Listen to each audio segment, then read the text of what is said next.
It's been 2 weeks since two men robbed a Missoula casino at gunpoint and took a Seattle area family hostage during a high-speed chase. Yeah, Montana McLaughlin standing by in the newsroom now with their incredible story. Montana? Well, Heidi, I traveled to Seattle and sat down with the mother who was inside of that vehicle. Her oldest daughter hadn't heard the full story until this interview and couldn't hold back her tears. Here is the mother's full recount of what happened that morning. She's all smiles now, but Rebecca Jensen is still dealing with the trauma. You can't even put into words how this feels or how do we respond. She never expected that a road trip from Washington to Colorado husband and wife, at least one child and a mother-in-law, would turn into a nightmare. What his intent is, but nobody. Two armed gunmen took her and her family hostage. That was scary as heck. I'm not going to deny it. The Jensens had stopped at Dino's Casino off Reserve to get gas. And then my son was catnapping and he woke up and he's like, Mom, I need to go to the bathroom. I'm like, go ahead, Dad's in there.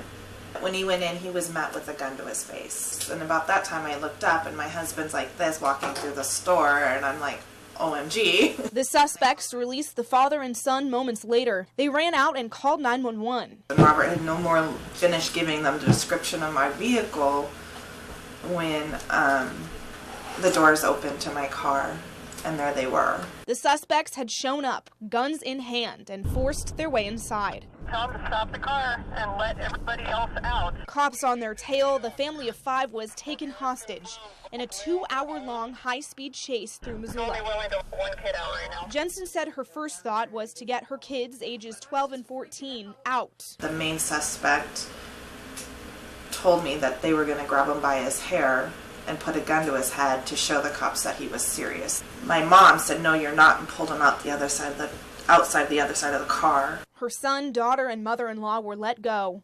And then he walked around to give us hugs.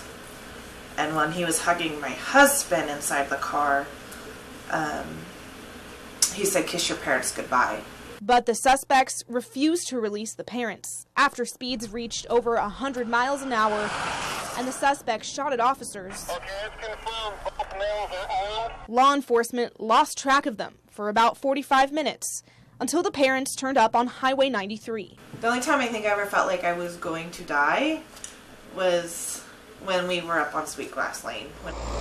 Rebecca says the suspects arranged for a pickup, but before they walked off, Rebecca and her husband pleaded for their lives. The two were conversing and they're like, so what do we do with these two? And then after that it was dead silence for about 15 minutes, and that's when we decided to grab the keys, start the car, and drive off. In the light of day, bullet holes in her dashboard still make that harrowing morning a reality. You never imagine in a million years this would ever happen to you. You know, most people that want your car, they just kick you out and take your car. They don't take you hostage. As long as I'm busy, I don't think about it, but if I'm in a quiet room just kind of mellowing, I start to cry a little bit because I realize how serious it was. For now, the Jensens are just trying to get back to normal life. Are you guys done? We gotta go. Near Seattle, Montana. And the family was reunited unharmed except for Rebecca's sprained finger. Rebecca believes that she survived that morning by staying in the now. Her family was left, though, with $4,000 in car repairs. A GoFundMe page has been set up for donations to help. You can find a link to that on our website at NBCMontana.com. Live in Missoula, Montana McLaughlin, NBC Montana. Yellowstone